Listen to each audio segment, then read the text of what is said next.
Kaniadtong tuig 1982, sa didto pa ako nagpuyo sa among probinsya, sa Sarangani Province, lungsod sa Malungon.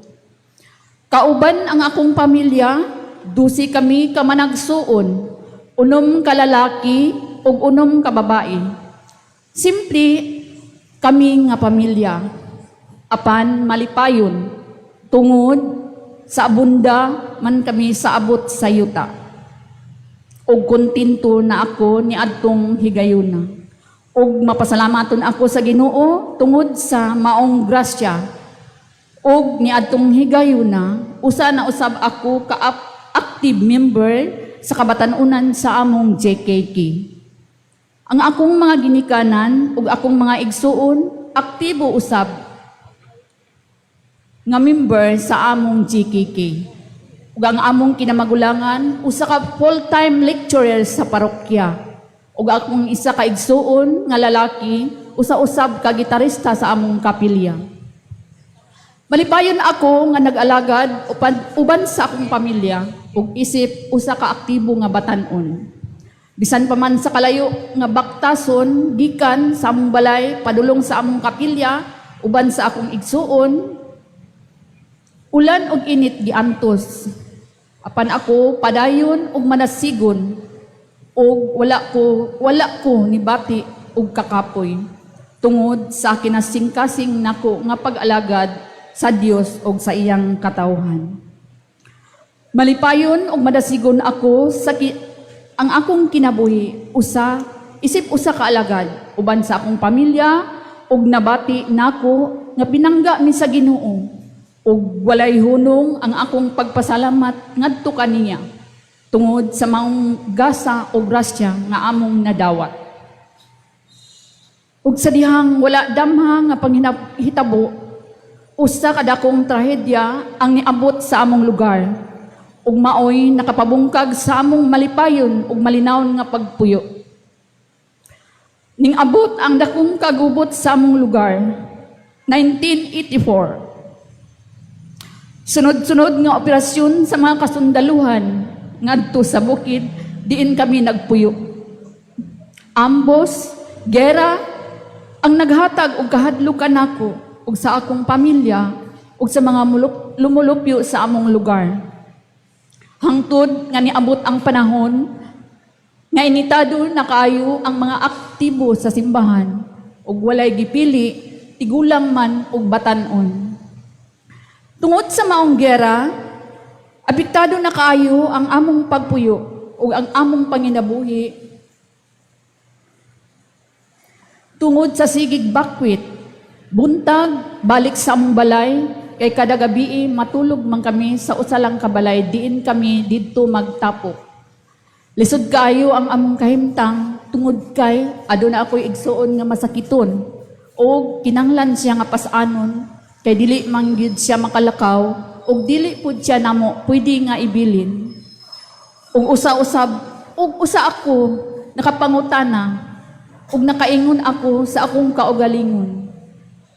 Ginoo, asa ka naman? Mao ba kini ang sukli sa akong pagpangalagad? Wala na ba'y katapusan kining maong kagubot? Ginoo, tabangi ako nga makalutas nining mga pagsulay, mga nga miabot sa akong kinabuhi. Ug sa hilom, nangamuyo ako, pinaagi, nga iya akong tagaan ug kusog. Tuod man, nalipay ko nga nilinaw pagbalik ang among lugar, ug sama sa naandan, padayon ako, kami sa buluhaton sa among kapilya.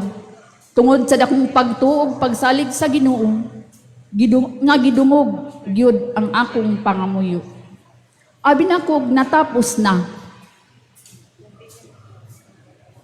Apan sa dihang nibalik na usab ang sunod-sunod nga operasyon sa mga kasundaluhan, gera ug pamatay sa mga tawo nga inosente, mao kadto nga higayon nga usa ka presidente sa among kabatan-unan ilang gipatay ug ang among presidente sa kapilya ilang gitungtong sa stage ug ilang gikulata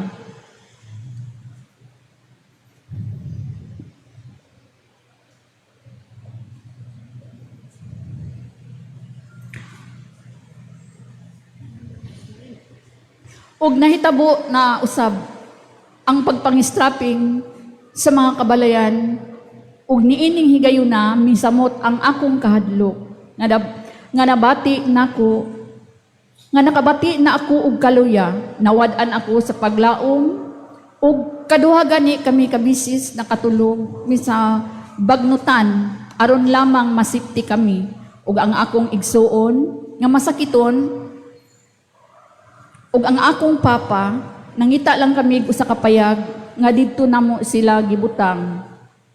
Sakit kaayo palandungon ang maong mga pangitabo. Sobrang kalisod ang among nayaguman. Tungod ni adto nakaingon na usab ako sa Ginoo. Hain naman ang hostesya. Nganong gitugot mo man nga mahitabo kini kanamo. Matapos na ba kining tanan, Ginoo, panalipdiin taon kami. Ug niabot gyud hinuon ang akong gikahadlukan. Gideclare nga no man's land ang among lugar. Ug sa dihang mas misamot kalisod ang among kahimtang. Nahimong kritikal ang sitwasyon. Gitapo kami sa usa ka sityo nga duol sa among kapilya ug tagsa-tagsa nga nagtukod og balay para kapuy-an namo. Lugsong tungas mi para sa padayon nga panginabuhian ug abi nako ug natapos na. Natapos na ang mga kalisdanan apan padayon pa ang operasyon sa kasundaluhan mas misamot kay kami nagtago-tago na.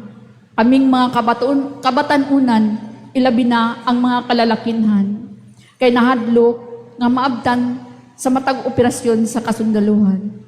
Ug usa gani sa akong igsuon, ang gidakop ni adtong higayuna.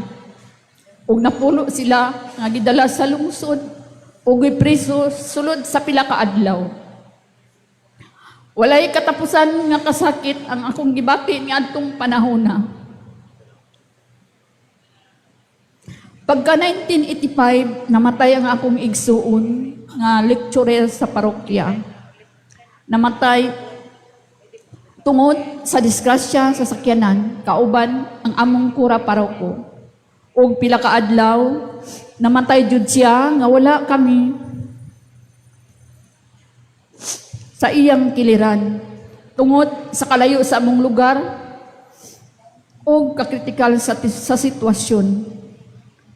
Sakit kaayong palandungon katong panahon na.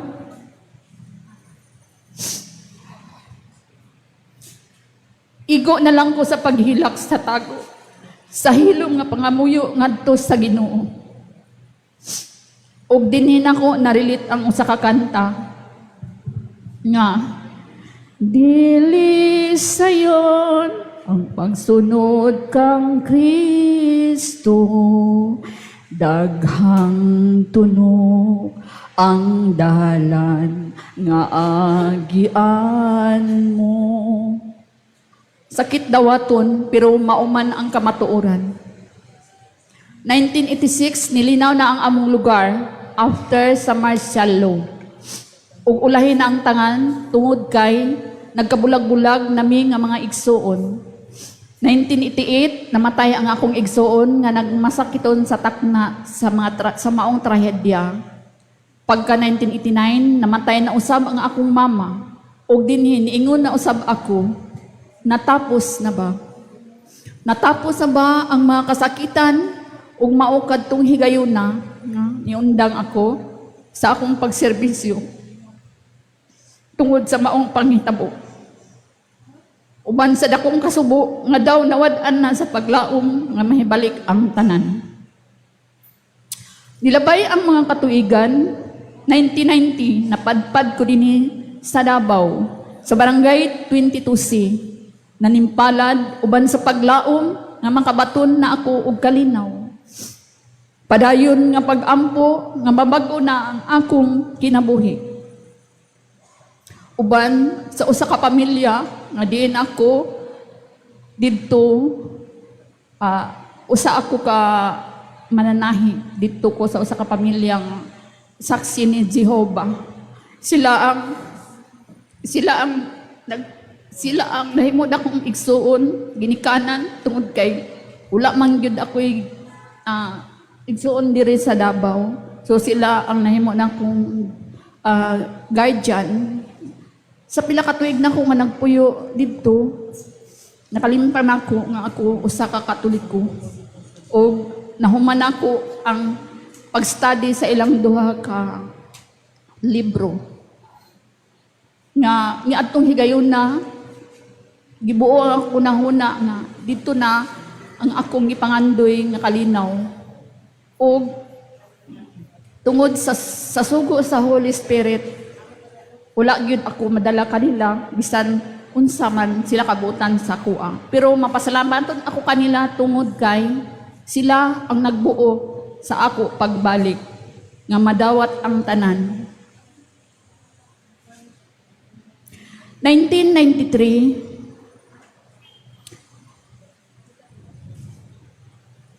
namatay na usab ang akong papa ug misunod pod ang akong igsuon nga sa maulang gihapon nga tuig. Sakit man dawaton apan ang tanan gitugyan ako sa Dios. Uban sa dakong paglaom nga matapos nang akong kasakitan. Apan nakaingon ako, matapos man ang akong kasakitan, dili matapos ang gugma sa Ginoo ngari kanako. Ug lain na usab nga yugto sa akong kinabuhi. 1995, nahibalag nako ang usa ka lalaki nga andam mga sawa ug makigminyo kanako. Ug niadtong panahona, naka-decide ko nga magminyo na lang. Ug tuod man, ikasal mi dinhi sa simbahan, dinhi sa Our Lady of Fatima.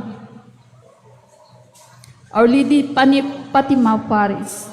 After 3 years, 1998, gigasahan mi og usa ka anak nga lalaki ug malipayon ako sa akong kaminyoon ug kontento na ako sa akong kinabuhi tungod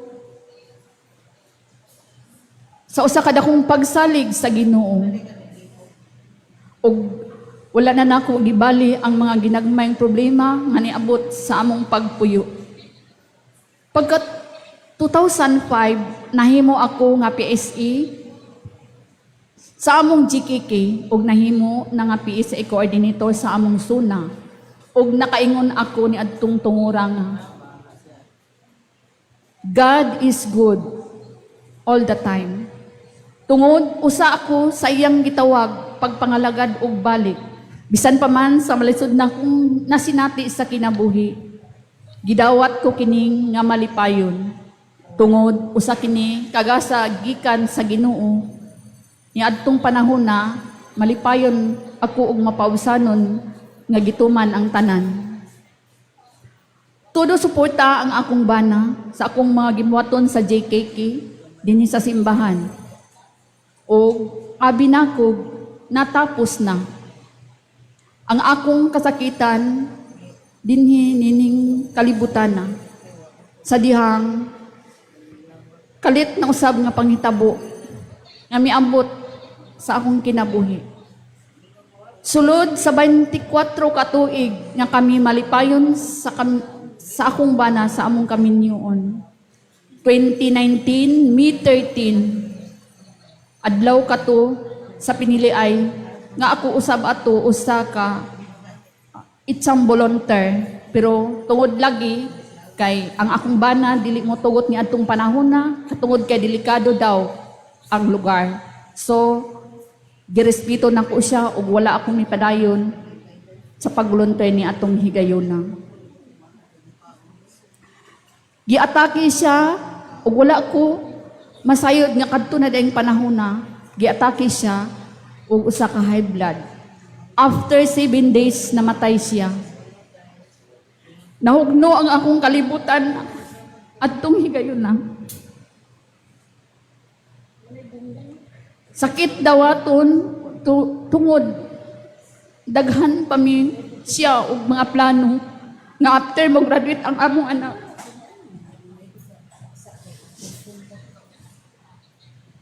Mag-PSL na daw siya. Ug duha na mi nga magserbisyo dinhi sa simbahan. Matod pa niya, samtang kami mag-istorya. Sa kalit nahanaw lang ang maong mga plano tungod sa iyang kalit nga kamatayon. Ug nakapangutanan na pud ako sa Ginoo. Ngano man.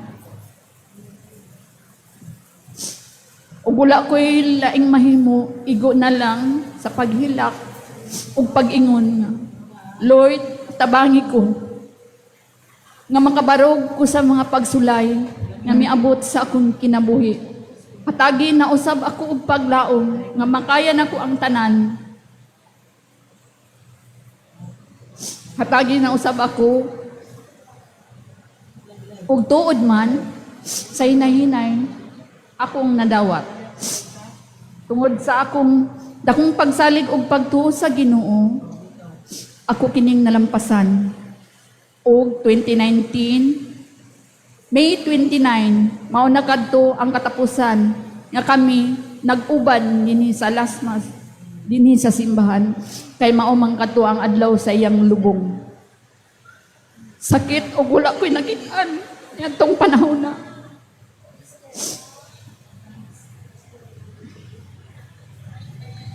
Dinhi mi gikasal ug dinhi sadmi gibulag sa Ginoo sa kalit nga kamatayon.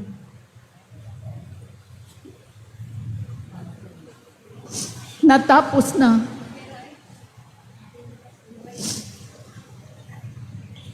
Ug sa pagkakaron, malipayon na ako nga nagpadayon sa pagserbisyo sa among JKK ug dinhi sa parokya uban sa inspirasyon sa akong kinabuhi nga mao ang akong anak ug apo, uban sa akong commitment ngadto sa Ginoo ug sa akong padayon nga pagdebosyon sa Divine Mercy nga mao ay nakadugang ug nakapalig-ot kanako sa nga madawat ang tanang pagsulay sa akong kinabuhi.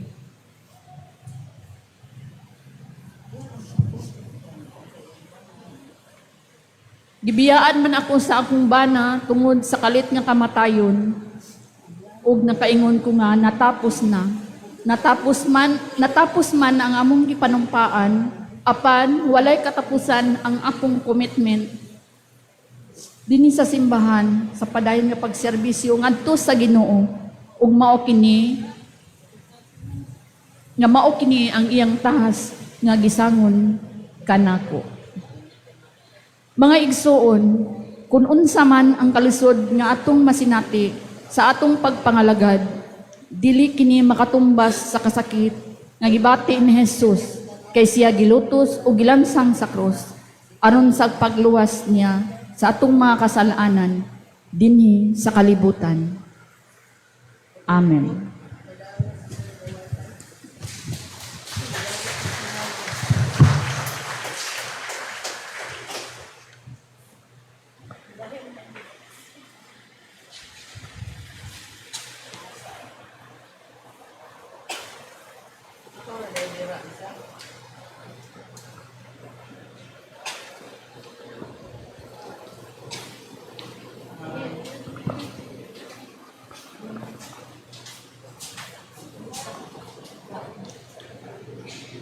Palihog mangluhod.